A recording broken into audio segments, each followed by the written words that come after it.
This Monday, October 30th, NBA Betting Picks edition of the NBA Gambling Podcast on the Sports Gambling Podcast Network is brought to you by Underdog Fantasy.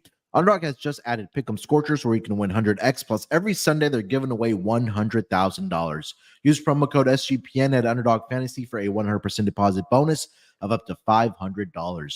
Roster brought to you by Hall of Fame Bets, the sports betting research platform for player props, parlays, and game lines. Download the Hall of Fame Bets app or visit hofbets.com and use promo code SGPN to get 50% off for your first month and start making smarter bets today. Plus, the MMA Gambling Podcast has launched their YouTube channel. To celebrate, we're giving away a MMA Gambling Podcast hoodie. Head over to sportsgamblingpodcast.com/MMA hoodie for all the details. Welcome, everyone, to the NBA Gambling Podcast, part of the Sports Gambling Podcast Network. It is Monday, October the 30th, currently 11:09 on the East Coast.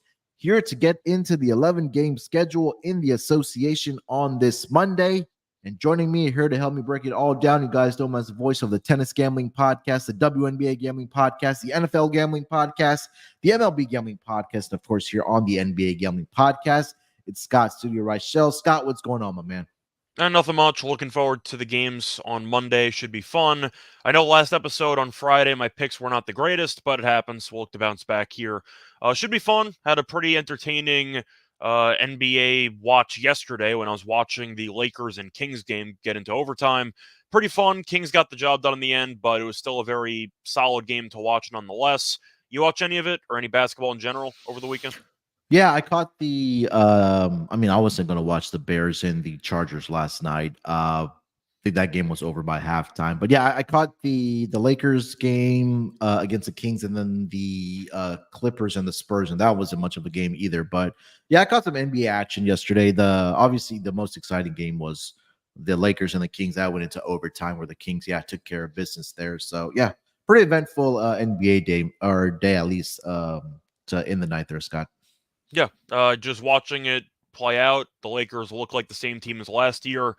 Not a compliment pre-trade deadline because they can't shoot. They're dead last in three-point shooting, and it looked like a lot of the acquisitions they made during the offseason really haven't done much. Vincent played 30-plus minutes. He forgot how to shoot, apparently, and you're looking down the line. D'Lo's still there. He can't play, so, the Lakers are going to have to trade him. A lot of issues with that team. They're going to address it at some point, but they can't keep relying on 38-year-old LeBron and Anthony Davis to carry the entirety of this team.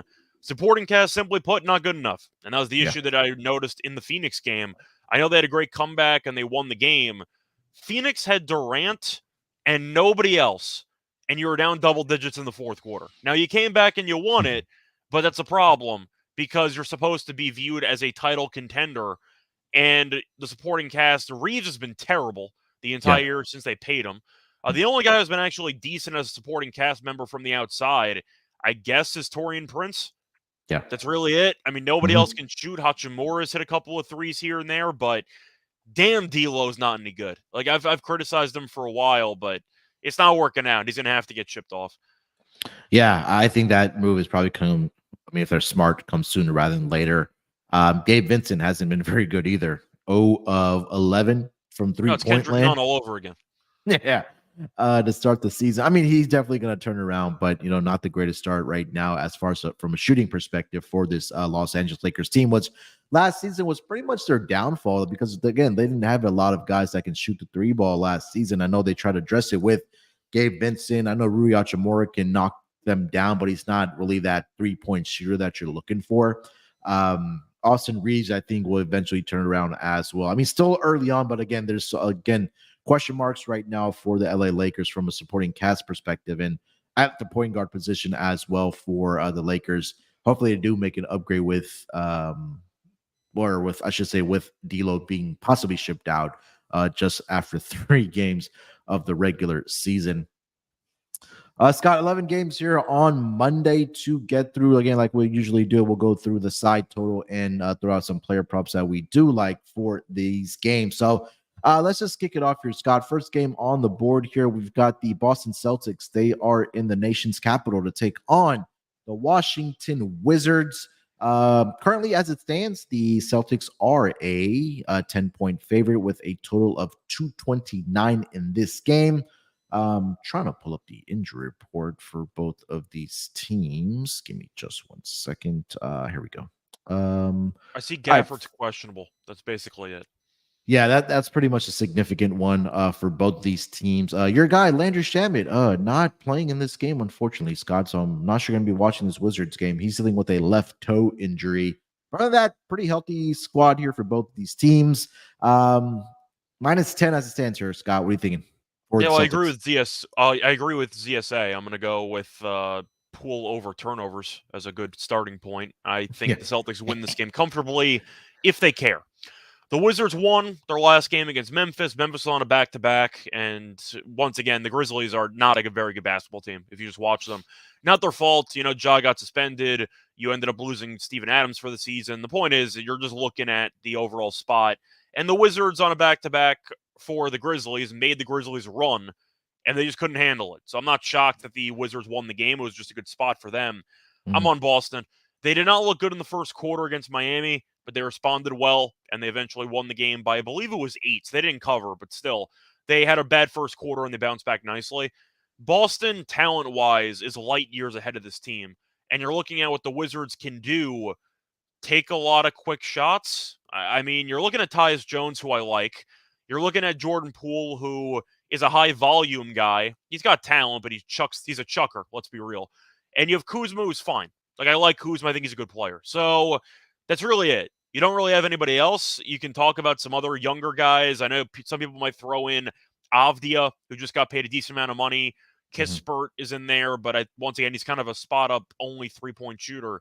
I think Boston is just a lot deeper than this team. And I think that when you're looking at Tatum and Jaylen Brown and Drew Holiday and Porzingis playing against Washington for the first time since he got shipped out, it's a good spot for Boston for me. I know it's 10 on the road. It's a lot, but I don't think the Wizards are any good. So I think the Wizards had one good game because the shooters got a little bit hot there, and Memphis once again was fatigued. I'm taking Boston. Whether or not you like this team in the playoffs is irrelevant because it's the regular season. Right. I think they show up here, and I think they bury a bottom feeder, and they win this game by like 20 points. Yeah, at least in the first couple games here for Boston, for the Wizards, I should say, they are one of the worst 3-point defenses. I know, again, take all this with a grain of salt because we only have about a 2-3 game sample for a lot of these teams, but they've given up an average of 19.5 3-point makes to the opposition, half the Washington Wizards. I know the Boston Celtics are down there as well as from a 3-point shooting percentage allowed. They are the worst team as far 3-point shooting goes for the Boston Celtics at 45.9, but Washington across the board, as far as attempts allowed, makes allowed, and 3-point percentage allowed, are one of the worst, if not the worst, when it comes to those 3 categories. And now you have a team that likes to chuck up 3-point shots as well, right? Jason Tatum, Jaylen Brown can knock it down. You have Porzingis. Drew Holiday can knock him down as well for you. Even Hauser and Pritchard off the bench. Yeah, so I think that this is an opportunity for Boston. I think early and often they get out to a lead. I like them in the first half. I like them full game as well. Looking at their team totals in this game here as well, Scott, I think I got to stack it, first quarter, first half, and a full game. Currently seeing full game at 119.5. I mean, if the Pacers put up 143 in that first game against this team, I wonder what the Bulls and Celtics are going to do in this game. And I don't think they are on. I don't think this is the front end of a back-to-back for them. Let me just double check. Let's see here. So they have Wizards tonight. So next game's not till Wednesday. So not on the front end of the back-to-back. So yeah, I'm with you on Boston -10 here. And I told you a lot like team totals for the Boston Celtics. You already mentioned a couple of player props there. Jordan Poole's turnovers 3.5 plus 130 right now. Yeah, the only concern for me is if he gets benched, but in reality, Yeah. Boston should be one of the better defensive teams in the league. We know Poole's going to have the ball in his hands all the time, and he's not exactly a great decision maker. So I'll go with Poole over. It was a lot more fun when the turnovers were at 2.5, but that lasted about one day, Yeah. which was the first game of the season. He flew over immediately. So 3.5 is probably going to be the number that we get. I was trying to think of if I wanted to actually go for anything Celtics related, because you could have a bunch of guys step up and then you're kind of just picking, or if they bench some guys in the fourth quarter. I don't mind a Porzingis game if you think that he's going to look sharp. Gafford might not play, and the Wizards are a little bit shorthanded already when it comes to lack of proper depth with the front court. So I do think Porzingis might be in line for a good game. Tatum's the alpha on that team, so he might end up having a pretty good offensive performance. Drew's been fine, hasn't really done much offensively. You're looking at Jaylen Brown, who's kind of been the same way. He's been fine, simply put, but Tatum is the main guy. I wouldn't mind some Derek White props, because Derek White was actually really good against Miami. I'd probably look for Derek White threes. I think Derek White's in line for a good game. Yeah, I was looking at Porzingis either points or his 3-point shots made. Let me see here. So he's his threes are at 2.5 at plus 150 on the over. I mean, that's a great price for plus 150. I think so too. Derek White's at 1.5 at minus 170. I mean, I think there's an opportunity for maybe you do a same game parlay on some of these 3-point shots, because I 100% do think that the Celtics are going to be able to knock down 3-point shots in this game against the Wizards. So we'll look at it that way. All right, Scott, let's get over to the next game on the board. We got the Chicago Bulls going to Indiana to take on the Pacers. Pacers currently sitting as a 3-point favorite. Total is at 229.5. Looking at the injury report for both of these teams. For the Pacers, pretty clean injury report. For the Chicago Bulls, Zach LaVine is probable in this game. He was dealing with a lower back issue, also with some spasms. Other than that, it's pretty clean here. So Pacers -3 here, Scott. What are you thinking? Yeah, lower back issue, and he scored 51 points last game. Remember when he was questionable for NBA. That game. But yeah, I'll be on the Pacers. Simply put, the Pacers are the better team for me. The Bulls had a team meeting after losing the first game of the season. They should be 0-3. I don't know how they beat Toronto. That was a ridiculous choke job by the Raptors where the Bulls pulled it out, but they immediately got buried by the Pistons, I believe, in the third game. Yeah. I don't think Chicago's good, just simply put. And now LaVine, I know he's been battling something, but I don't know if it matters because he had 51 points. No assists attached to that, by the way. But I'll be on Indiana. Indiana's undefeated so far. They've been a good team. At home, they were a pretty solid bunch. And home court's pretty solid for them. But you're looking at the overall talent. You're looking at the overall cohesion with this roster. I still don't think that LaVine and DeRozan actually work together, and we're on about year 4 or 5. So I'll go with the Pacers. I trust Halliburton. I trust the supporting cast. They've been solid, and I think that this line's too short. I'm going to take the Pacers -3. Yeah, I'm with you. I like the Pacers here. Pacers have won both of their games thus far this season. I guess we can say in convincing fashion. They beat the Wizards in the opening night, like we talked about, 143-120. And then they beat the Cavs as well in their last game. I think that was without Donovan Mitchell, if I'm not mistaken. But they put up 125 points in that game. Did the Pacers. And again, this offense has been really good, and it's led by Tyrese Halliburton. I just don't think, you take a look at this Chicago team. I just don't think they have enough scoring wise to keep up with the scoring with the Pacers. Like you mentioned, it's Zach LaVine, it's DeMar DeRozan, but after that, there's not much help there, where at least for the Pacers, you have different guys that have contributed in the first 2 games for this team. I know it's been led by Tyrese Halliburton, but they already have 4 guys. I don't know, wait, 1, 2, 3, 4, 5, 6, 7 guys who in the first 2 games are averaging double-digit points per game. So the depth has definitely been there for this Pacers team as far as scoring goes. So Yeah, I'm with you. Pacers -3 for me here as well. Total sitting at 220. What did I say? 229? Yeah, It's 229 and pretty a half tough to now. take an under with Indiana at home, but I'm going to lean to the over. Yeah, I think for me, I'll probably just go back to a Pacers team total as well. I Yeah. just think, again, offensively, they've been really good. Player props, I think it starts with Hallie. If you want to ladder his assist up, I mean, it's at 10.5 right now. But through the first two games for Tyrese Halliburton, he has recorded, let's see, 13 assists against the Cavs, and then he had 11 on the opening night against the Wizards. And those have come in 32 minutes and 27 minutes, respectively, for Tyrese Halliburton. So right now, I do see 10.5 at plus 105 over on DraftKings. If you want to ladder that up, I think that's a good possibility. But that was the one I was looking at as far as this game. Anything that sticks out to you as far as player props? Well, Halliburton you mentioned, who I think obviously should have a pretty good game. I'm trying to think, though, if he's going to get the assist, then who's going to actually score? I think Obi Toppin's number's a bit low at 8.5. I know it's going to be Okay. a random shout out to a player that I thought was not particularly good when he was with the Knicks, but I do think 8.5 for Toppin does seem a bit short for a guy who constantly rim runs. And you're looking at his numbers so far this season. He did have, I believe it was 11 in the season opener. Yeah, he had 4 in the second game, which isn't exactly that great, but I do think when you're looking at Cleveland's defense with Mobley and company, they are a pretty good paint defense team. But you're looking at the Wizards, and they're not. I don't think Chicago is because Vucevic has never been known for being a great rim protector. So I think Mhm. 8.5 is a bit short for a guy who's actually playing about 20 minutes a game. We know Obi's not afraid to shoot. He had 9 field goal attempts in the first game. I just think 8.5 is a bit short. It is a bit of an obscure angle there. I Yeah. wouldn't mind also looking at Hield threes. We know Hield is not afraid to shoot it, and he's been good at shooting it so far this season. Let me just quickly see if I could find the price on his threes. I don't see it, so hopefully we get it at some point, but I am tempted by that. Trying to think if there's anything else I'm really tempted by. Not really, to be honest. I don't really have much else. You? Okay. No, I think Hallie's probably the only one. I think it's an auto bet. Point guards that the Bulls have faced this season, their first 3 games. Dennis Schroeder had 10 assists, and then Cade Cunningham also had 10 as well. So both starting point guards that they face have had 10 assists. Killian Hayes also chipped in with 4 assists, if that's worth noting as well. But yeah, something to definitely keep in mind for Hallie. I think it's a great ladder opportunity in this game for Tyrese Halliburton. All right, Scott, before we get over to the next game on the board here, let me tell everyone about Underdog Fantasy.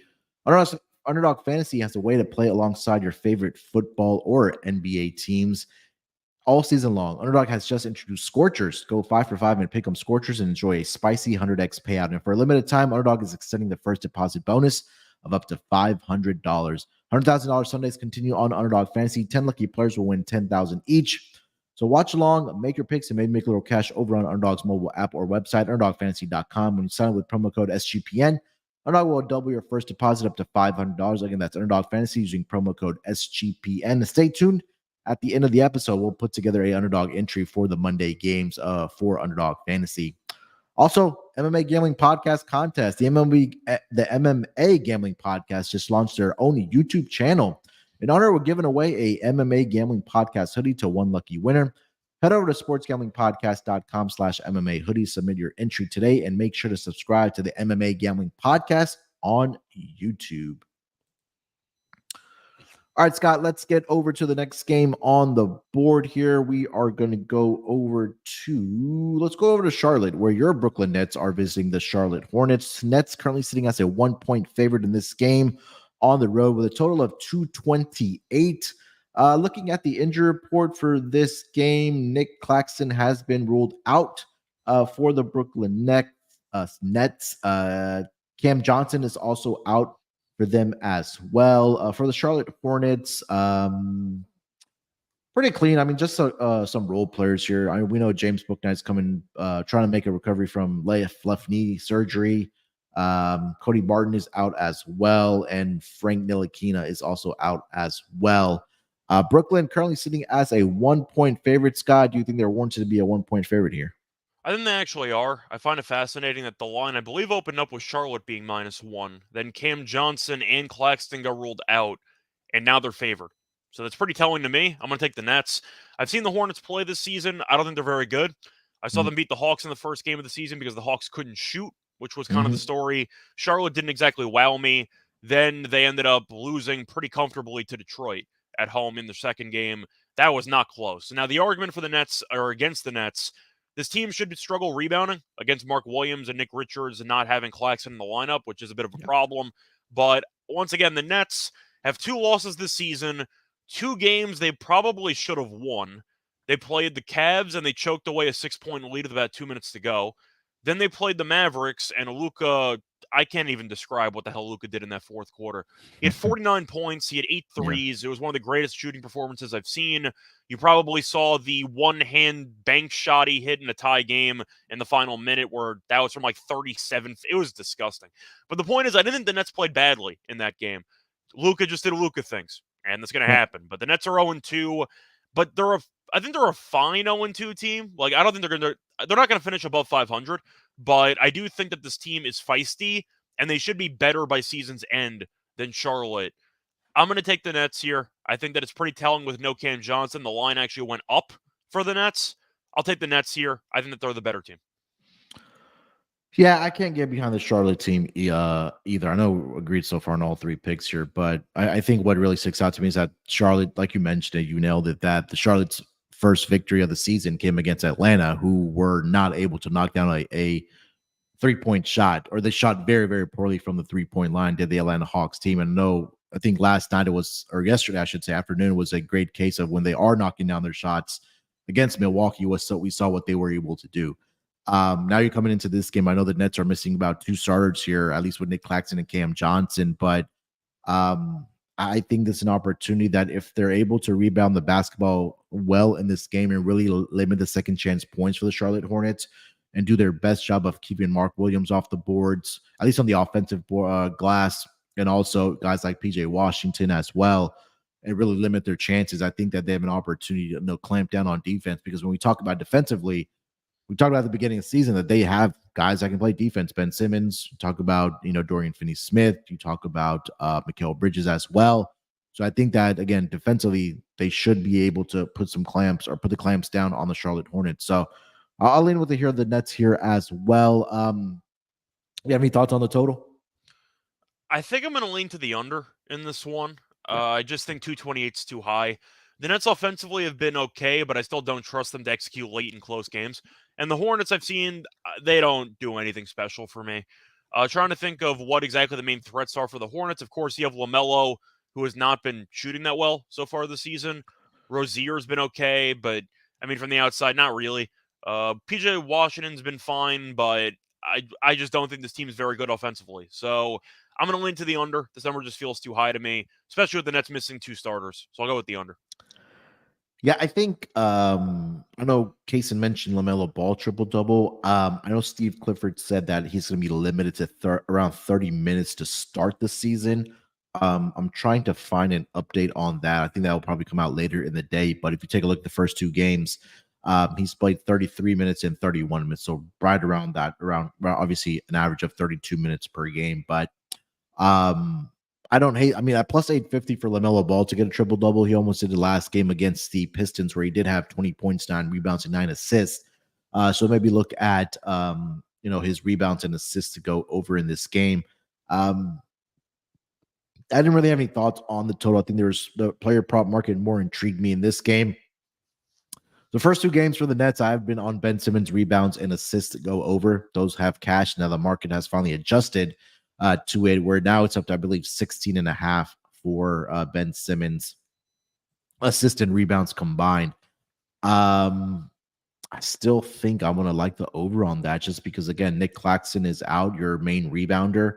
And again, against the Dallas Mavericks, Ben Simmons nearly had another double-double just off of assist and rebounds for himself, I should say. So he had 10 rebounds in game 1 and 2 against the Cavs and the Mavericks, and then 9 assists and 8 assists in the first 2 games for Ben Simmons. So 16.5, and then his rebounds, if you want to play that alone, just because he's been in double digits, the first two games. That number is sitting at 8.5, but is juiced at -140. So maybe if you find a 9.5, but I think, yeah, for me, rebounds and assists for Ben Simmons for sure.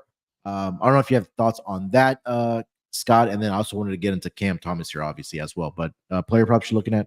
Yeah, so you mentioned the Simmons rebounds. I'm definitely going to back that too. I am also looking at Simmons blocks if you want a defensive prop because it's at a Yeah. half and it's like Okay. -110 to the over. He's gone over in each of the first two games. Now Claxton's not there. They need some form of rim protection. And even Right. though Simmons is technically a guard, he is still like 6'10. So he's Mhm. going to give you some rim protection there. I don't mind him for the block at -110. Besides that, I did see ZSA in the chat mentioning PJ Washington over 1.5 assists. He said it in 9 of the last 10. He does have the ball a decent amount, and the Nets defensively constantly scramble because they do a lot of switching on pick and roll. So I can see a world where Washington ends up getting the ball, then maybe the defense collapses and you get an open guy in a broken rotation where you see Washington kick it out. So I don't mind PJ Washington assist there at 1.5. He's going to play a bunch of minutes, so I definitely can understand the angle there. I don't hate that one. I don't think that that number is as high as it should be. So I will lean to PJ Washington over 1.5 assists as well. All right. Before we get over to the next game on the board here, let me tell everyone about Hall of Fame bets. Win bigger by betting smarter this NFL and NBA season with Hall of Fame bets, a sports betting analytics platform for parlays, player props, and game lines. Head over to download the app. For Hall of Fame bets, and you can research every NFL, NBA, MLB, and soccer bet with Circle stats and data. Enter any parlay idea into Hall of Fame bets, revolutionary parlay optimizer tool to get hit rates broken down by leg, as well as an expected probability for the entire parlay. Sort all players by hit rate for any bet to learn which players are hot and which picks have value. Stop betting in the dark and join over 30,000 users researching with Hall of Fame bets to craft more intelligent, data-driven parlays. Download the Hall of Fame Bets app or visit hofbets.com and use promo code SGPN to get 50% off your first month today. Start researching, start winning with Hall of Fame Bets. And for the NBA fans, the wait is officially over. Basketball is back, and DraftKings Sportsbook, an official sports betting partner of the NBA, is celebrating with an unbeatable offer. New customers can score $200 instantly in bonus bets for throwing just $5 on the NBA. Win or lose, it doesn't matter. You'll start the season with an instant dub. And with DraftKings parlays, everyone's got a shot at an even bigger basketball win. String together multiple bets from the same game or build your own parlay across multiple games for a shot at making your payday even sweeter.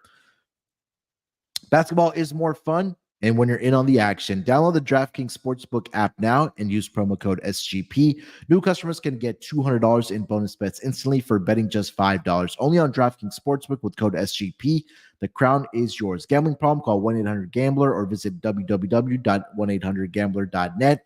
In New York, call 877-8-HOPE-NY or text HOPE-NY 467-369. If you're in Connecticut, help is available for a problem gambling. Call 888-789-7777 or visit ccpg.org.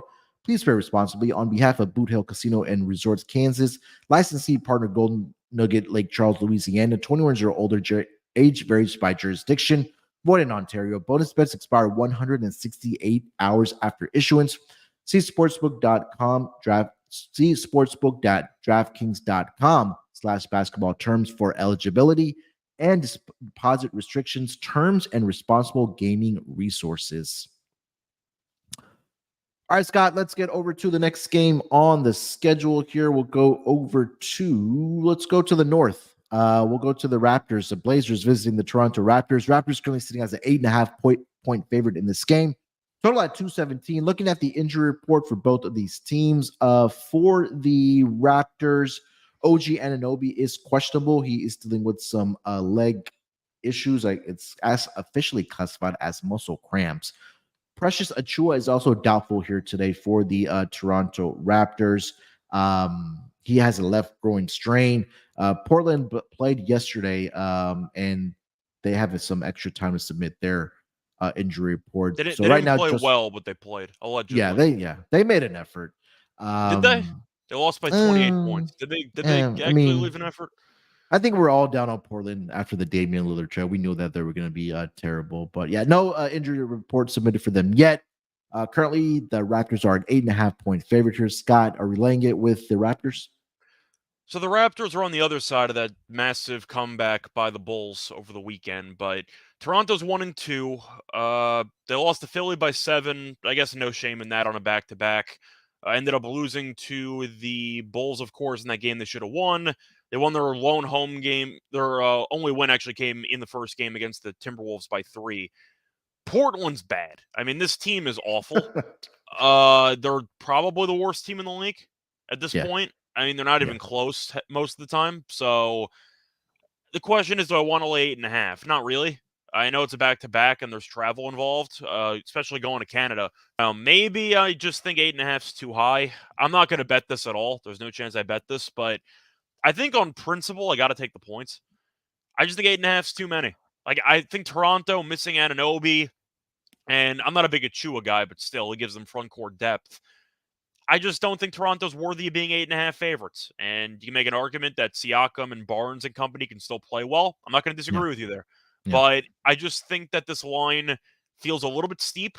And I do think if I told you that you're going to have to lay 8.5 with Toronto at some point in the season, you probably wouldn't assume it would be the fourth game of the season. I'm going to lean to the Blazers. I think they'll hang in there. If they don't, once again, I'm not going to have any actual money on it, but I can't lay 8.5 with Toronto. So I'll go with Portland, I guess, out of default. Yeah, I mean, when I was looking at the card, this was the first game I crossed off of my list that I'm not putting any money on. So I don't have a lot for this game. I'll say that much. 8.5 with the again. I understand that the Blazers are terrible, like Scott mentioned, but Raptors sitting there at 8.5. I mean, I think that if there's for the Blazers, if they have a spine, I guess we can say that they'll come out and put out a better effort after what we saw against the Sixers yesterday. Well, I'm trying to think of the roster right now because Simon's messed up his thumb, so he's out for about a month and a half. Scoot's been terrible. I still have faith in him for his career, but he's been really bad so far. We've seen no dominating at any point. Dominating. We haven't seen it yet because he's been terrible. Yeah. So that has not worked out either. Jeremy Grant's cool, I guess. Once again, there's not much to like about this team at this point in the season, but I just think 8.5 is too high for a team that what we saw early on, they have a hard time closing out games. So I'll lean to the Blazers and hope for the best, I guess. I think if you really want to play in this game, I would probably just look at Malcolm Brogdon over on his points prop. He's the only really consistent, I guess, player we can say for this Blazers team. They got to give Rob Williams more minutes, though. If Aiden's going to give you nothing, at least you need a defensive stopper in the middle. Yeah, and I think for Malcolm Brogdon, he's averaging 26.3 minutes per game. He's getting up the shot attempts coming off of that bench. He's averaging 15.7, or let's say 16 shot attempts per game. He scored 18, 18, and 20 in the first 3 games. So if you want to back up Blazers side, I think that you would probably look at Malcolm Brogdon to go over on his points prop here.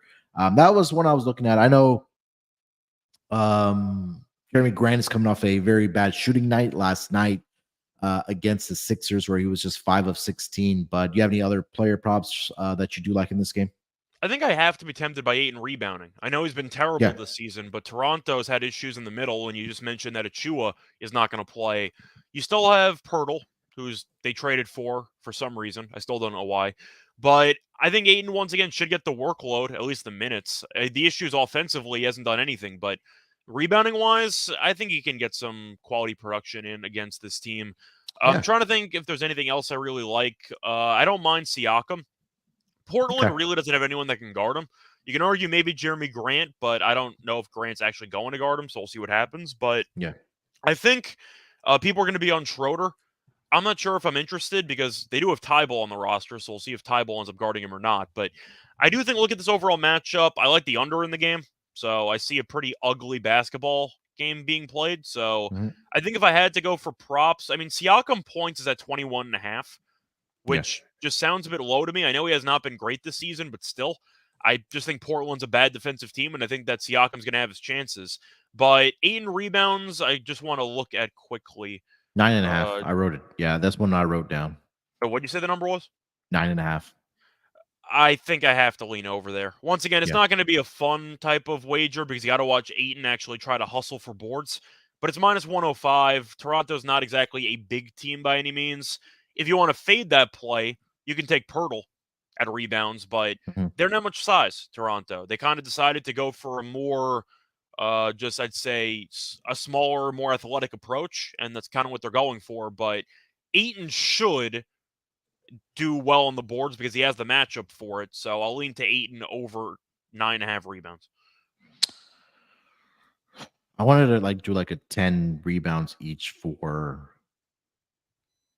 Ayton and Jakob Poeltl in this game. But I don't know if I trust number one Jakob Poeltl to get the minutes and get the boards as well. So I think I'll stay from that. I think the one thing that does intrigue me in this game here, Scott, is probably Scotty Barnes' rebounds and assists combined. He's been good. Yeah, he's been doing really well rebounding. The number's at 12.5. It's right there as far as what he's done thus far, because he's gone over 12.5 in all three games, but two of the games he's at 13 each, so not really a margin there. But I agree about the 8 rebounds. I think that's one that I may ladder up. Take a look at centers thus far this season against the Raptors. Let me do that to this season. So Nikola Vucevic against the Raptors. I know that went to overtime, but he had 12 rebounds. Rudy Gobert had 13, and then Karl Anthony Towns had 10 himself. Nas Reed chipped in with 4 coming off of the bench as well. So I think, yeah, probably a good look here will be the DeAndre Ayton rebounds. All right, next game on the board here, Scott. Let's go over to Atlanta. We got the Minnesota Timberwolves visiting the Atlanta Hawks. Currently, the Wolves are a 2.5-point favorite in Atlanta with a total of 230.5.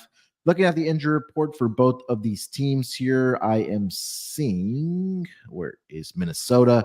Jaden McDaniels is questionable for this game. He has a left calf strain. For the Atlanta Hawks, they did play yesterday against Milwaukee, got the victory. I think it was their first victory of the season there in convincing fashion for the Atlanta Hawks. So they have some extra time to submit their injury report. But right now, as it stands, minus 2.5 on the road here for the Minnesota Timberwolves against the Atlanta Hawks. What are you thinking?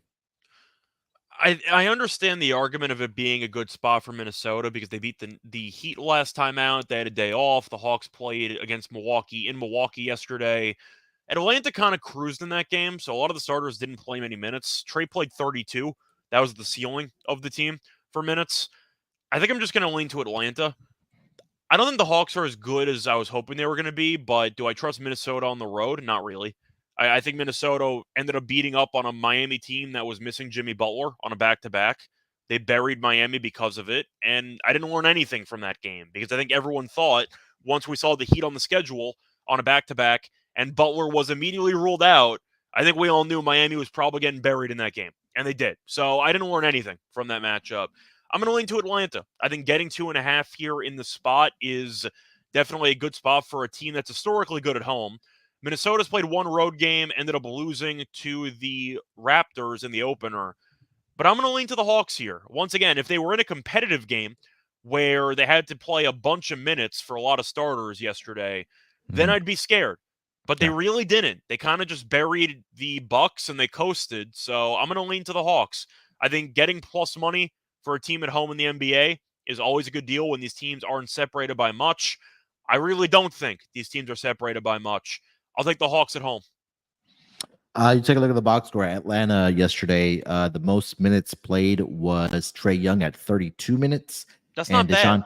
Yeah, and DeJounte at 30 minutes. And then if you want to go down to Sadiq Bey coming off of the bench, he had 31 minutes. So, yeah, I mean, that's not a lot in today's NBA, right? I mean, when your two main guys are only playing about 30 to 32 minutes, I think that, again, traveling back home, I think this is a good opportunity for the Atlanta Hawks. Again, I was really high on this Hawks team coming into the season. My favorite win total was them to go over 42.5. Not the greatest start after them starting 0-2, but I think, we saw the potential of what this team can do, especially against Milwaukee.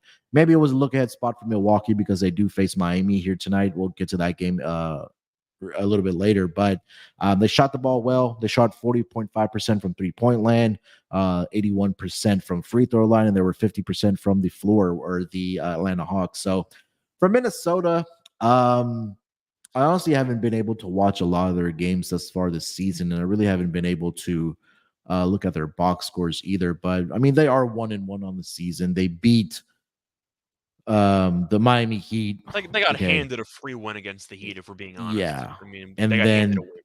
yeah, then they lost to Toronto in a low scoring game there. So um, that one I think kind of stuck out to me like a sore thumb because I feel like a lot of people were on the Minnesota Timberwolves in that game, and it still feels like that maybe there's still some growing pains with Karl Anthony Towns and Rudy Gobert playing together. So I'll look at the Hawks in this game here as well.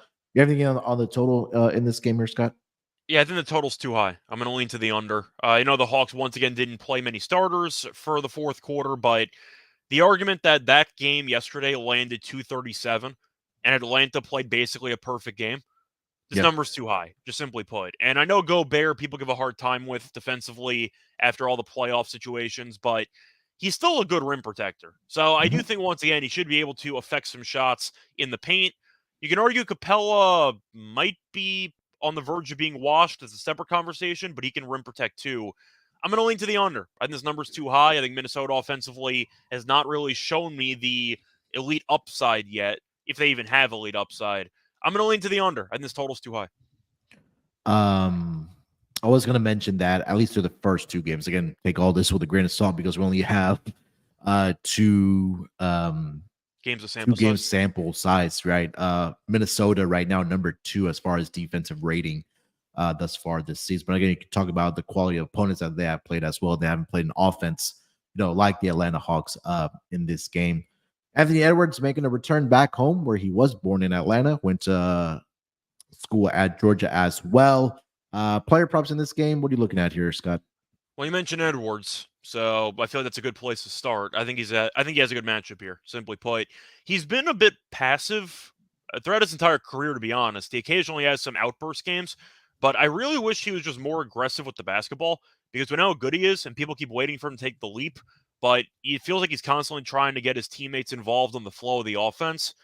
It's okay if you want to shoot 20 times. Like, you're Anthony Edwards. You can shoot 20 times. It's okay. But I am going to lean to Edwards to have a good game. I don't mind the threes in the spot. I think Edwards, though, should have a pretty solid matchup. So I'll go with him. It burned me a lot last year. I'm not sure if I've ever actually won this prop. Gobert rebounds, I got to mention. I know that it's a slippery slope and you're going to be miserable if he doesn't hit it, but I got to at least discuss it. I think that there's some options there if you want to go for that approach. So maybe Gobert rebounds, but if it loses, don't hurt me. I'm just the messenger. I'm trying to think of anybody else I'm really tempted by for Atlanta. I mean, DeJounte hasn't really done much. I really like Sadiq Bey, and I think Jalen Johnson's actually pretty good if you want to go for some bench options, but they're bench players. You probably can't actually find lines on them. I think Okonkwo is in a decent spot if you think that you might see Capella in foul trouble. But for props, I don't really see much.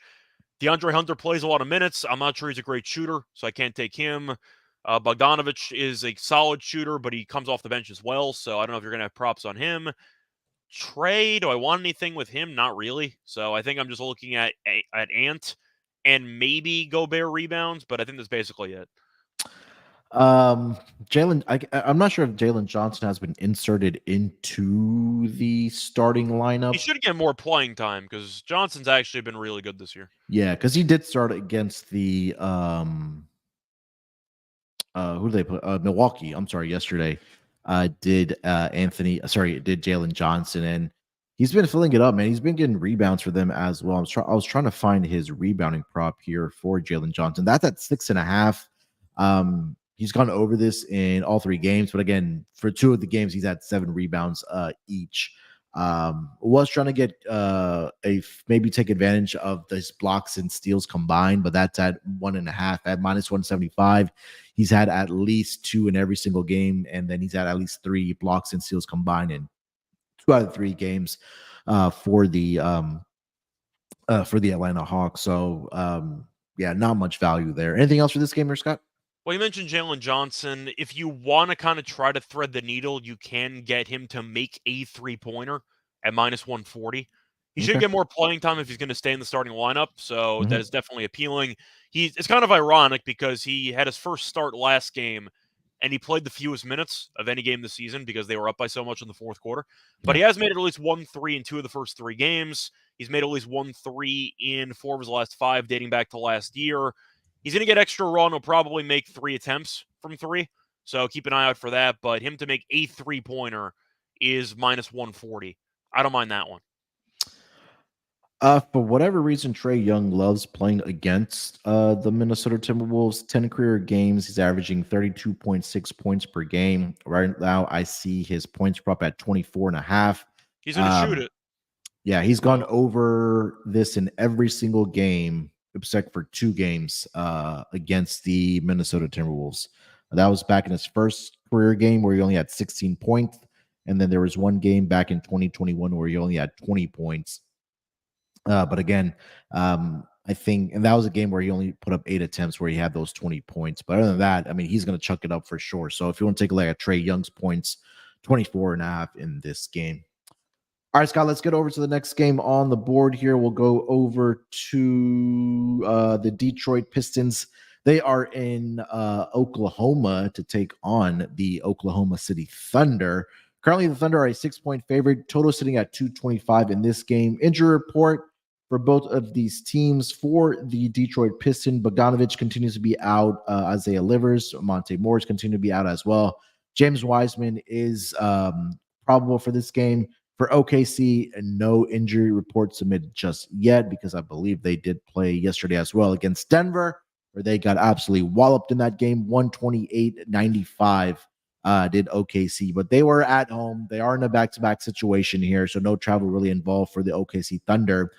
And just taking a look at how many minutes their starters really played, nobody played more than 28 minutes, which was SGA and Jalen Williams. So, I mean, that game was pretty much over at the end of 3 quarters, so there was no point of their starters being out there. But right now, they are a 6-point favorite hosting the Detroit Pistons. Scott, what are you thinking? Yeah, so the Thunder played yesterday, but I actually like the spot because they got buried yesterday. Yeah. The Thunder are a good team. Like, I'm not going to overreact to Jokic and the defending champions, who at this point in the season, I think are easily the best team in the league. Just watching Denver play, even Peyton Watson's turned into a really good player. They got rid of Jeff Green, who's like 90 years old. No offense, he's on your team. And they ended up getting Peyton Watson, who's playing a lot of minutes, and he's really good. And Jokic is my pick to win MVP. Jamal Murray's been good. Porter Jr. has been fine. I think Denver's easily the best team in the league. And Jokic made some comments post-game about how Chet has to get fatter. Those are his exact words. I think we all feel the same way because he's a stick figure out there. So I'm not shocked that they had no answer for Jokic because he looks like if Chet Holmgren ate Chet Holmgren. So I don't exactly think that anybody could have matched up against him in that spot. OKC is still a very good team. So I think it's a good spot for them to get embarrassed and to bounce back nicely. Now, Detroit's been good. Shout out to Duran. We're going to mention him during the player prop section, but he's incredible. He's really, really good. Cade's been good as well. The question is, besides those two, do you really like the rest of the roster? Because Boyan's out. Ivy hasn't really done anything of note this season. You're going down the line, and it feels like it's Cade's team and Duran's team, and that's really it. And I just think that OKC has better scoring depth. Now, Shea, you said, played the most minutes on the team yesterday. He was 2 of 16 from the floor. So he better suit up for this game because he embarrassed himself out there. I think Shea's in line for a good bounce-back game. I think OKC at home's in line for a good game here. I'll take the Thunder. I don't mind the Thunder first half. I think I like the first half more. They should show a sense of urgency after once again getting curb stomped by Denver. I think it's a nice wake-up call for them. They won 2 games, had the nice comeback win against the Cavs. They had Chet get 7 blocks in that game, and then he got destroyed by Jokic, which just makes all the sense in the world. I'm going to go with the Thunder first half here. I think they come out with a purpose after getting embarrassed. I'll go with the Thunder first half. Yeah, I was looking at Thunder first quarter. Just coming out of the gate after what happened last night, I think that obviously Shea should shoot better here tonight, or has to shoot better than he did last night. Pistons, I know they are 2-1 on the season. We take a look at who they've played. They beat the Bulls. I mean, congratulations on that. They beat the They Hornets. did We give up talked about the 51 to Hornets. Levine, though. So if Shea shows up, he might drop 40. So we'll see what Yeah, happens. 100%. And then they dropped their opening night game against the Miami Heat by a point. So they've been playing some pretty good baseball, pretty good basketball thus far this season. So um, I'm not sure if I want to. I like your angle of the Thunder early in this game. I think that'll the way I'll attack it. At full game, I'll lean with the Pistons, but I think that first quarter, first half angle is a really good angle for the Thunder. And again, we'll talk about player props here in a second. But any thoughts on the total here at 225? I think I'm going to lean to the under in this one based on the Okay. back-to-back and the fact that I don't think the Pistons are a great offensive team. Mhm. Cade's been really good, so I'll give him Yeah. props. He's healthy. Once again, it's not a shock he's good because he was the number one pick in the draft, and he was being heralded as a franchise savior, and people forgot how good he was because he got injured and he played like 4 games last year. So Detroit, I think that it's just the lack of overall pace. Monty's been kind of relying a lot on a half-court offense, and I thought that was solely because of the fact that Chris Paul was there last year in Phoenix. So I just thought they wanted to play slower, and they kind of ramped it up as the season went on. Detroit is actively playing in the half-court, and OKC is a team that can run, but they don't run that as much as you might think they do. So I actually like the under in the spot. I think that OKC defensively is going to bring it. Duran's been a good rim protector. Chet's been a good rim protector.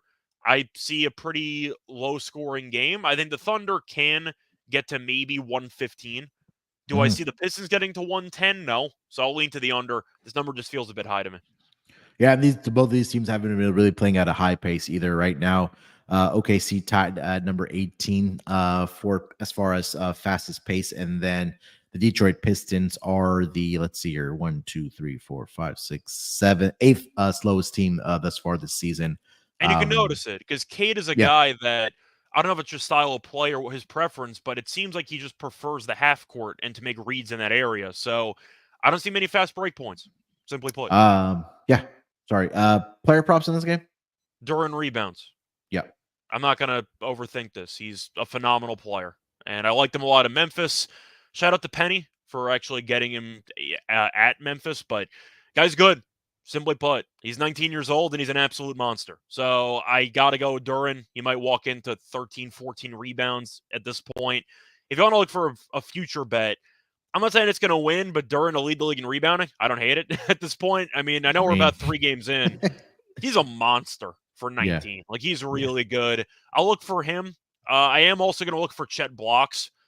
I think that even though Chet, once again, got put in the blender against Jokic, a lot of players, pretty much the entire league, has gotten put in the blender by Jokic at this point. So I think Chet bounces back. He still had 7 blocks against Cleveland. I think he's in line for a good block performance here against the Pistons. I'll take Chet over 4 blocks. I was looking for Duran's. You said you're talking about blocks, right? I was talking about blocks for Chet. I was talking about rebounds for Duran. I mean, you can make an argument for Duran blocks too if it's at 1.5. I'll be tempted by it, but the rebounds are they at 11.5 yet? Are we at that it's point? It's 12.5 minus 150. It's 12.5 already? Fantastic. Oh, yeah. Duran's an absolute monster. I can't take an under with his rebounds. No. So, yeah, I guess I'm going with the over. If you want to pivot, Isaiah Stewart, I guess, because he's been a good rebounder too, but Duran's 19. Yeah. I was going to mention what an absolute monster. Yeah, if you want to pivot to Stewart at 8.5 at even money. Looking at the blocks market, Chet is at 1.5 at minus 120, and then Duran's 1.5 at plus 105. So Jalen Duran has recorded at least 2 blocks in all 3 games thus far this season. And then Chet, let's see. You're telling me the guy with 7 blocks over the weekend is at 1.5 blocks at minus 120? Yeah. Sure. I think just because he hasn't probably recorded any blocks in the other 2 games, maybe that's why. Yeah, but I'm just saying you have 7 in one game, and Detroit's a team that I don't think is a great outside shooting team. I see them trying to get into the lane a lot. We know Kay's not afraid of trying to get to the foul line, and I think Chet's going to punt 1 or 2 of them. So, yeah, I think Chet blocks a good deal. Yeah. I think Jalen Duran at plus 105 as well over on his blocks, 1.5. I like that as well. All right. Next game on the board here. Let's go over to Memphis to take Memphis, who are hosting the Dallas Mavericks. Mavericks are currently a 2.5-point road favorite here. Total is sitting at 228. Looking at the injury report, for both of these teams. For the Dallas Mavericks, where are they? There we are. No significant injuries. And then for the Memphis Grizzlies, we know about Steven Adams. Santi Aldama is going to be out for this game. Brandon Clark is out for this game as well. Luke Kennard is in concussion protocol. We know about John Moran serving the suspension. So a lot of depth, I guess we can say, missing here for the Memphis Grizzlies. 2.5 here currently for the Dallas Mavericks on the road here. Scott, what are you thinking?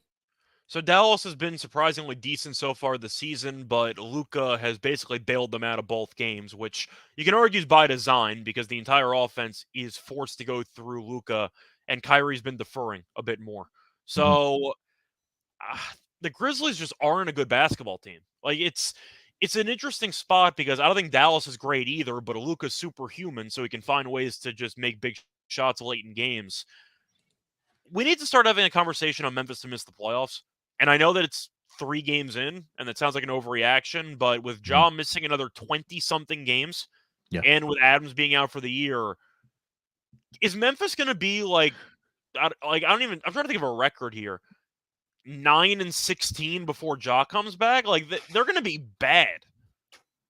I think the problem for the Memphis Grizzlies right now is that it's Desmond Bane, and then like you're throwing dices to figure out who's going to be that next scorer for this team. And Marcus Smart stats-wise has been okay, but defensively he's not nearly the same player that he used to be, which is why I thought it was an atrocious trade by the Grizzlies.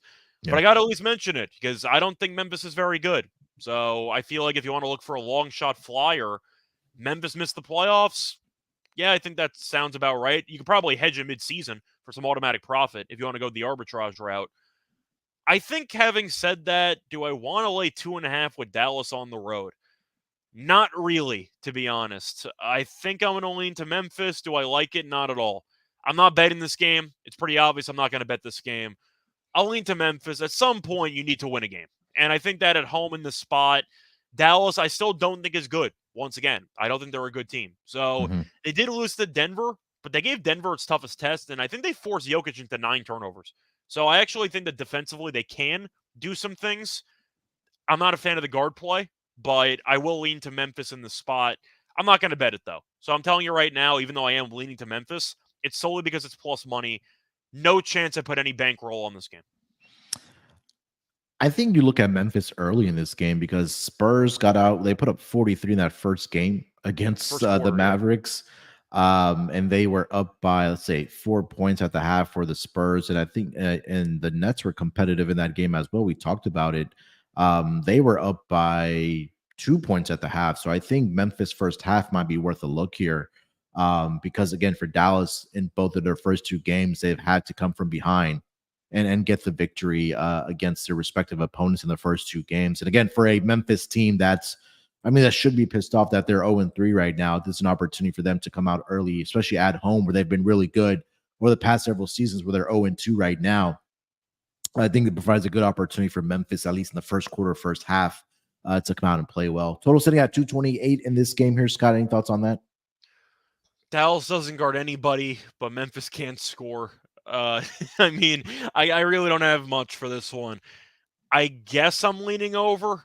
If I'm picking Memphis to win, it's because Dallas's defense is not any good. So I think I'll lean over, and I'm going to go from there. But once again, I don't want to say this is a meeting game, but I'm not in the mood to attend a meeting, so I'm not going to go bet this game. So I'll look elsewhere. Yeah, nothing for me on the total in this game. Any player props you're looking at? Are we going back? Jaren Jackson's at home. If you want to take that approach, I don't mind Jaren Jackson blocks. If I am picking Memphis to win, I got to pick somebody to do something offensively. I think I got to go with Bane. I got to go with Bane points or threes. They don't have many shooters on the team. We saw Devin Vassell have moments with his actual performance against the Mavericks. We've seen them struggle against the guard position. I probably would look to Bane to have a decent offensive game, but once again, I'm trying to pick a game script where the Grizzlies win, and that involves Bane and probably Jaren Jackson to play well. Jackson's been good at blocking shots, but he's in foul trouble every game. And switching on to Luka might not help, but we'll see what happens. I think I got to go with Jaren points too, because if I'm picking them to win, they don't have any scoring options. So that's how I'm looking at it. But once again, I'm not betting this game.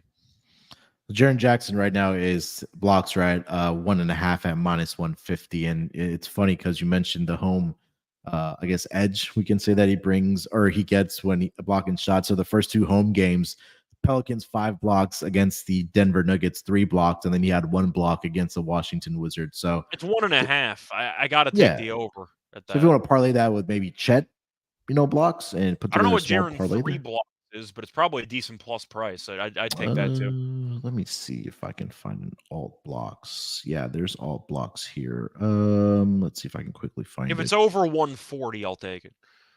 Yeah, plus 205. Hell yeah. 2-1 for 3 blocks when they're padding his block numbers at home. Yeah, I'll Yeah, take that. yeah. All right, let's get over to the next game on the schedule. Let's go over to maybe for some the game of the night. The Miami Heat, they are visiting the Milwaukee Bucks. Bucks currently sitting as a 5.5-point favorite. Totals at 224.5. Looking at the injury report for both of these games, or sorry, for both of these teams. For the Miami Heat, where are you? There you are. Jaquez is available to play. He's dealing with a left groin strain. Kevin Love is probable. Caleb Martin is doubtful. Josh Richardson is doubtful. And also Duncan Robinson is available. So Love, Hyman Jaquez, and Duncan Robinson are either probable or available. And the two guys that are doubtful, Caleb Martin and Josh Richardson. No injury report yet for the Milwaukee because they did play yesterday, like we mentioned earlier, against the Atlanta Hawks. But this is a game that the Milwaukee Bucks are looking to avenge a playoff exit at the hands of the Miami Heat, currently sitting as a 5.5-point favorite in this game here, Scott. I don't know if there's a lot of narrative of Dame maybe feeling sour about not ending up in Miami or whatever the case might have been, because that I was don't the feel only. bad for him. I don't care how he Of twisted in course his not. I mind. I mean, don't you get feel to bad be, for him. part up. You get paired up with Giannis, but 5.5 right now for the Milwaukee Bucks against the Miami Heat. Man, what are you thinking? Yeah, I didn't realize we were at the hour mark and we still got 3 games after this, so I'll be quick. I'm going to take Milwaukee -5.5. Yeah, Miami's not a good regular season team, and they're going to coast. And Jimmy Butler, we saw against the Celtics, didn't do much. He didn't play against Minnesota, so once again, he's going to do Butler things and pace himself to the playoffs come around. I'll take Milwaukee. They got buried against Atlanta, and they come back and I think they show out mostly Lillard, who was awful yesterday. yeah, Give yeah. Milwaukee -5.5. Yeah, this is probably one of my favorite bets of the night. Milwaukee -5.5. I think this number is a little low here. Just to put in the context, I think the Celtics were a 7.5-point favorite hosting the Miami Yeah. Heat last week. I think it closed 8.5, so the Heat covered in the end. But Yeah, Boston also no-showed the first quarter and then immediately right. buried Miami from that point forward. So Yeah. So yeah, I'm with you. -5.5 here for the Bucks. Any thoughts on the total? 224.5. I'm going to lean to the over. I think Milwaukee might go crazy in this game, so I'll go with the over. Yeah, I'll look at Bucks team total to go over in this game. Player props in this game you're looking at, Scott? I'll go with Giannis. I'll go with Lillard threes. I think Lillard has to bounce back after being that bad against Atlanta yesterday. Yeah. What else do I like? Jimmy Butler under. That's a hot take, but I think after the playoff series, they might send 7 guys off the bench to guard him while they have 5 guys on the court. You Yeah. might see a massive, massive quadruple team on Jimmy. So, yeah, I think they're going to try to keep him in check. He's also been battling an injury allegedly. So I think it's a good spot to fade Butler. Butler regular season numbers are highly inflated because they factor in the upside, but he never shows up for a lot of these games. So I'll go with Butler under for the spot. I was looking at Brook Lopez to go over 1.5 threes again. It's at Kaysen says it's 21.5 for Butler. Doesn't that just sound high for a guy that seems disinterested in half these regular season games? I mean, yeah, I don't think this is a game that he would get up for, but and he also sat last game, so maybe he's dealing with something. I don't even know. But and he hasn't I'll been lean to the shooting the under on ball. Butler. Yeah, he hasn't been shooting the ball well either. 31%. He was 3 of 11 against Boston and 6 of 18 against the Detroit Pistons. So I just think offensively, the Miami Heat don't have enough. I think this is a spot where you maybe would look at a trifecta: first quarter, first half, and full game for the Milwaukee Bucks. All right, next game on the board. Let's go over to the Golden State Warriors. They are headed to New Orleans to take on the Pelicans. Pelicans currently sitting as a 4.5-point favorite. Total of 226.5. Golden State did play last night against my Rockets. They took care of business there, where Steph Curry absolutely made Dylan Brooks look like an idiot. 86 million. 4 years, 86 million. Yeah. For the Pelicans on their injury report, Jose Alvarado continues to be out with the right ankle issue. Najee Marshall is out as well with the right knee contusion. And Trey Murphy is still recovering from a left knee injury, so he's going to be out in this game. No injury And report. Zion's still alive, correct? Yes. Yeah, Okay, Zion cool. is still, yeah. I don't see him on the injury report. Don't see anything about strippers or anything either. So Warriors, keep it in mind that maybe Draymond does not play in this game because he did make his appearance or he made his season debut last night against the Rockets. Maybe still dealing with an ankle issue there as well, but maybe keep that in mind for the Warriors. But right now, Scott, 4.5 for the Pelicans, man. What are you thinking? I know the line seems high. I think it's high for a reason. I think they're trying to bait people into taking Golden State. I'm going to take the Pelicans in this spot. We know Golden State historically has been, or at least the last year and change, they have been a really good home team, a bad road team. Mm-hmm. Did beat Sacramento on the road over the weekend. Shout out to them. I was wrong on that pick because Curry went nuclear. But I still think the Pelicans should dominate on the inside. Valanciunas didn't do much last game. He got into foul trouble. Zion is an absolute unit when he plays. There's just so much length on this Pelicans team, and the Warriors really don't have any front court depth at all.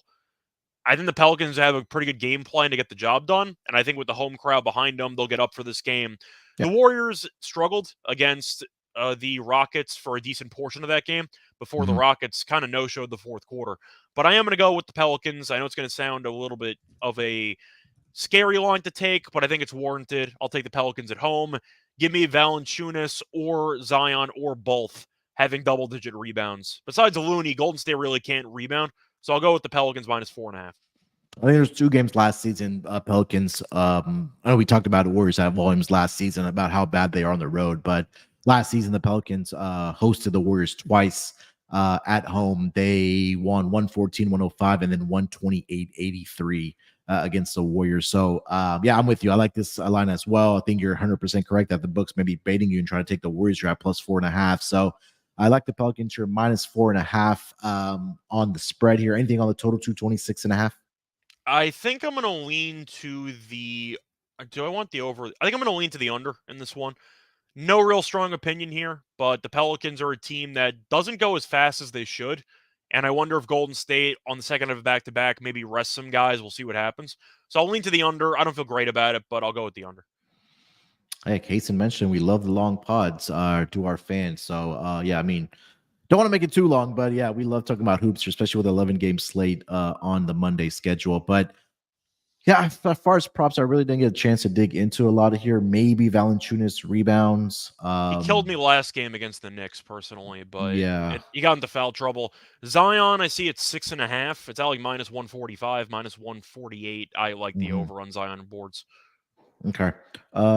Maybe Steph. I think we go back to CP3 assist, don't we?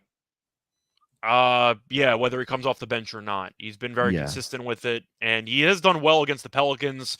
Luckily for him, Alvarado's not playing, so he's not going to be hounded. So I think Chris Paul's in a good spot. I'm assuming they're going to give Steph Curry the Herb Jones treatment, or they're going to try to, and they'll see what happens. Yeah. So we'll see. We'll see if he can take Steph off his game. Probably not, but we'll see what happens. CP3 yesterday against the Rockets had 7 assists, but he did come off of the bench, obviously, because Draymond Green did get the start. So again, if that number is anywhere, I think even if Draymond doesn't play, that number comes out at 8.5 again, I'll be on the over because he should be in that starting lineup if Draymond doesn't play on a back-to-back night. All right, let's get over to 3 games still left here. Let's go over to the Utah Jazz. Sorry, 2 games left. The Utah Jazz and the Denver Nuggets, the altitude teams playing against each other in Denver. Denver currently an 8-point favorite. They're on a back-to-back here, like we mentioned. They did play against Oklahoma City Thunder, but not a huge travel spot from OKC to back to Denver. Currently, Denver is an 8-point favorite. Total is sitting at 227.5. Injury report for the Utah Jazz. Ochi Abachi is questionable here tonight with a right knee contusion. Guys that are out for this game are pretty much guys that are either on assignment or 2-way contracts for the Utah Jazz. So Abachi is the only significant, I guess, player for the Utah Jazz. Not yet one submitted for the Denver Nuggets because, like we mentioned, they did play yesterday against OKC Thunder. While Scott gives his handicap for this game, I'll pull up the numbers of how many minutes these starters did play for the Denver Nuggets. Yeah, so Utah, I think we've learned. I know it's still early in the season, but I think it's safe to say the first couple months of last year were a bit fluky because they're not very good. Just being honest. I saw them get buried by a Phoenix team that only had Durant on the floor, basically. They gave 21 first half points to Eric Gordon. That's probably not ideal. Did beat the Clippers at home in their last game, but we've talked about this a lot. They're good at home, they're not good on the road.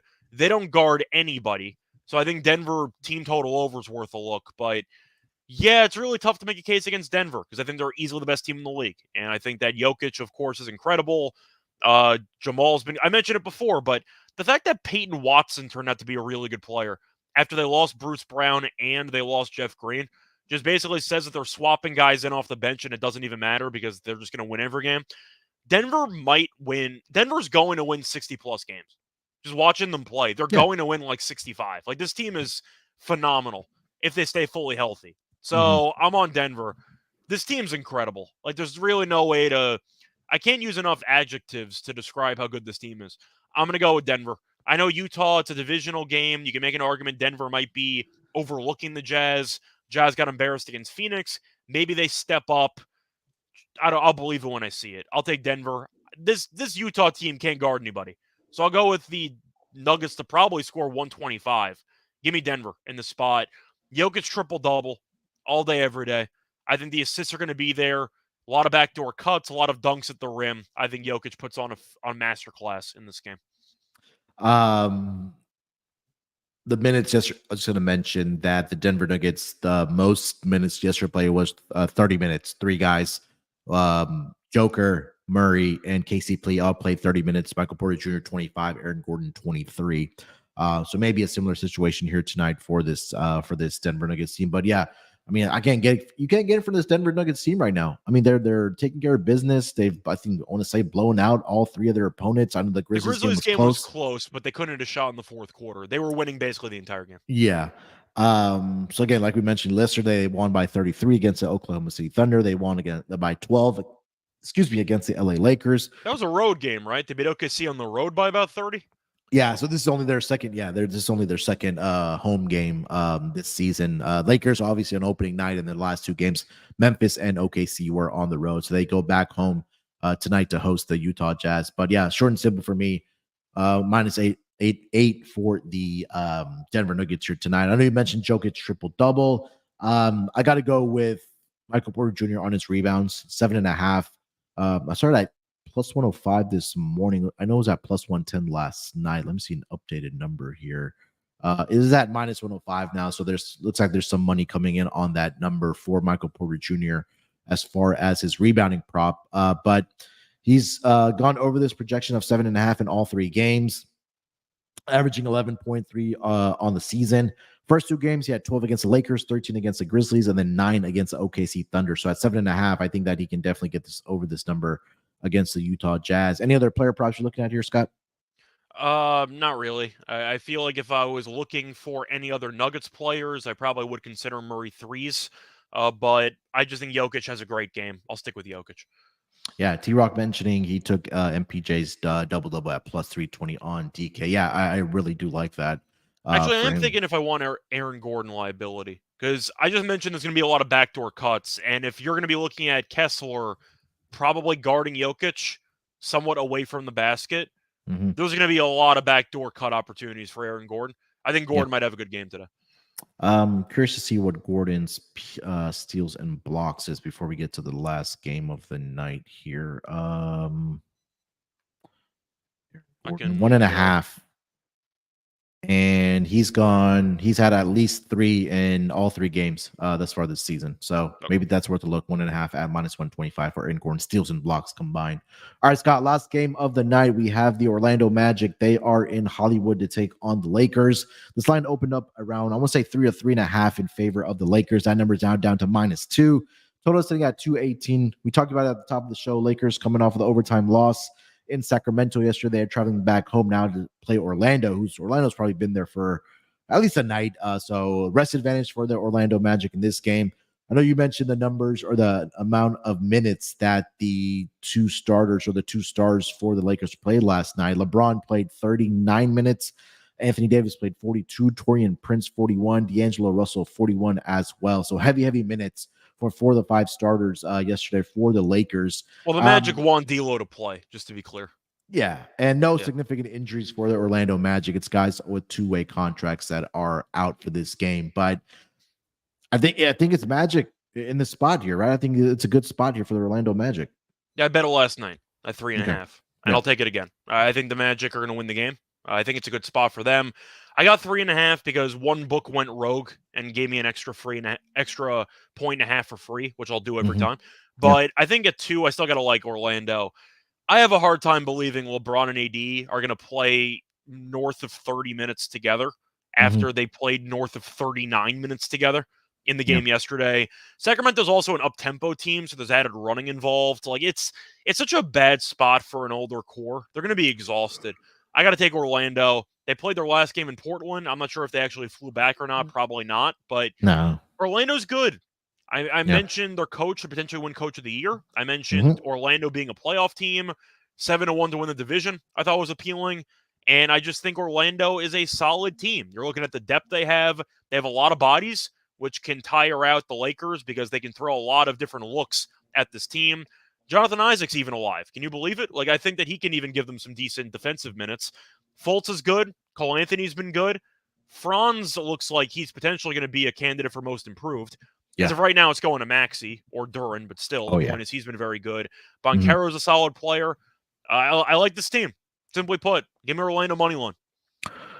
Yeah, the Portland are in the midst of a 4-game West Coast road trip, so I'm pretty sure they stayed there. They haven't played since Friday, so obviously 2 games off. They didn't play over the weekend, Saturday and Sunday. It's a massive rest advantage for a young team. So they have LA back-to-back tonight and tomorrow, and they have Utah on Thursday, and then I think and then they go back home on Saturday to face the Lakers. I think that might be a spot to bet on the Lakers if the Lakers do lose here tonight. But again, I think just talking about it from a rest advantage perspective, all in the favor of the Orlando Magic. I think at this point of the season, 3rd game in, the depth I think is a lot better for the Orlando Magic here as well. So I'm with you. Orlando Magic +2 in this game. Any player props in this game here, Scott? I'm sorry. I'm going with the Magic. I think Banchero shows up. I know he's been a bit quiet because he's been allowed to defer since Franz has been solid, but I think Banchero shows up in crypto, whatever you want to call it, crypto, aka former Staples. I think he shows up and has a good game, so I think he's in line for a good performance. The Lakers, I can't touch anybody because I'm not sure LeBron's going to play. They've been rumored to monitor his minutes, and then they realize, wow, our team sucks when he's off the floor. And then he's playing every minute of the 4th quarter against Phoenix. He's playing every minute and overtime involved. I know he came in like he did his classic resting against the Kings, but he still played 39 minutes. I don't know if he's going to play or not, so I can't really take any props involving the Lakers because I don't know who's going to be there. If he's out, I think Reeves is going to keep chucking. I think D'Lo is going to keep chucking. I don't mind Rui props if LeBron and AD sit. Yeah, I agree with that. I didn't really get a chance to dig into the props here. Maybe it's either Franz Wagner, like you mentioned, Paulo Banchero in this game here as well. So maybe Wendell Carter rebounds is worth a look here as well. That number is at 8.5. It is juiced at -130 a little bit, but I don't hate that angle. But again, definitely keep an eye out for the Lakers injury report. I'm assuming that either LeBron and or AD sit in this game against the Orlando Magic, which kind of tells you, just bet the Magic right now because that number is definitely going to be on the move if one of those two guys I got an extra point and a half already because I got it at 3.5. Yeah. So of course, if LeBron or AD end up not playing, Orlando's a favorite in this game. Yeah, 100%. All right, Scott, that was the last game of the night. Let's get into our lock dog, and then we'll put together a underdog fantasy entry kind of for our prop segment for it. So why don't you lead us off with your lock and dog for this Monday schedule? All right, so starting off with the lock for the show, I got a couple of sides that I'm tempted by. We mentioned Indiana, we mentioned the Bucks, and in theory, maybe even the over for a team total on one of these teams. But I think I'm going to go with Milwaukee minus the 5.5. They got embarrassed yesterday, and they're against the team that eliminated them from the playoffs last year. I still don't think Miami's good.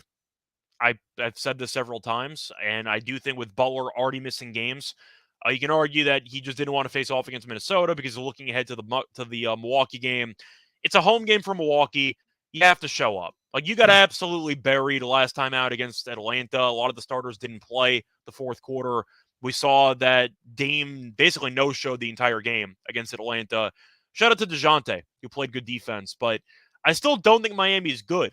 Miami beat Detroit 1 point at home after blowing a 19-point lead. They won by 1 point, and they got buried by Minnesota. So I don't think this team's particularly good. I'm going to go with the Bucks to get it done at -5.5 as my lock. And for my dog, I think I'm going to go to the last game, Magic money line. Simply put, it's going to be a baby dog, but I do think it's a good spot for them. It's at +1, what is it, 110, give or take? Yeah, I see 110. I'll take it. I think that the Lakers laying this is kind of embarrassing based on the spot. Give me Orlando money line. Love it. All right, for my lock, I'm going to go with the Denver Nuggets, man. I mean, this is a team that I do not want to get in front of right now. 100%, I think they are night and day better team than than the Utah Jazz. But again, last night or yesterday afternoon, I should say, no starter played more than 30 minutes. So nothing really of significance as far as when it comes to, a lot of minutes logged by those starters. They're just playing great basketball right now. I don't think Utah has enough defensive ability to stay with these guys. Jokic should get his. I think it'll be another great Aaron Gordon game. Jamal Murray's been playing well as well. They're getting guys off the bench that contributed for this team as well. So defensively, I just don't think they could keep up with the Denver Nuggets. So I'll take the Nuggets at home -8. I agree about the Bucks, but I'm going to take this number up to -10 for the Milwaukee Bucks. I think this is a game where they put their foot down after getting embarrassed. I think that's just even extra motivation for this Bucks team to come out and play well here tonight against the Miami Heat. So you could get them -10 around +175 against the Miami Heat here tonight. So look for Dame to play well. Look for Giannis to play well. Look for this team to bounce back. Huge motivation spot for the Milwaukee Bucks after what transpired last season in the playoffs. So I'll take the Milwaukee Bucks on an alt spread -10 against the Miami Heat. That number's at +160. Scott, for our player props, before we wrap it up here, we'll put together an underdog entry here for tonight. I know we talked about a lot of player props in this game. Where do we want to start? I think we'll put Jalen Duren rebounds in. If you want to, or if you want to go for blocks or something. But what's Duren's number at for underdog? So they don't have rebounds alone. They have rebounds and assists combined at 15. Yeah, so I don't want to throw an assist there. Okay. For a blocks prop, I really do like that Chet 1.5. Let me see if they have it. Chet 1.5 blocks. Okay, that is in there. We have that one. Okay. You have a prop that you want to throw in? We can just take turns. Yeah. God, I really do like the Michael Porter Jr. rebound props. Let's do it. If they have it. Oh, you said that they don't have rebounds alone. Yeah, they have it for Michael Porter. Oh, they do. Okay. I think they caught on to Jalen Duren. Maybe did underdog about just his rebounds. They're trying to cheat. Okay, yeah, it's fine. So I put in Michael Porter Jr. 7.5 rebounds higher. What else would we like? Well, we need one more pick. So I'm trying to think of what we want to go with. Hallie. You want to go Ben Simmons rebounds? Oh yeah, let's look at that. Simmons. Rebounds at 9. Damn it. Rebounds and assists at 16.5. You want to take that? I think I like that too. Yeah, let's do it. I think it'll go. Okay. All right, so we'll put that together. Chet Holmgren, higher 1.5 blocks. Michael Porter Jr., higher 7.5 rebounds. And then Ben Simmons, rebounds and assists combined 16.5. We'll go with a higher on that for our underdog pick'em entry for the Monday schedule. All right, we went about 85 minutes here, Scott, for the 11-game schedule. Anything else we want to mention before we get out of here? Yeah, I don't want to break this up into a part 2, so we're going to end it now. Yeah. All right, we'll be back tomorrow with myself and Terrell for the Tuesday schedule. Make sure to follow Scott on Twitter at Reichel Radio. Follow me on Twitter at SportsNerd824. More importantly, subscribe to the NBA Gambling Podcast channel. We'll talk to you guys tomorrow. Till then, good luck with your bets. Let's break these books off and let it ride.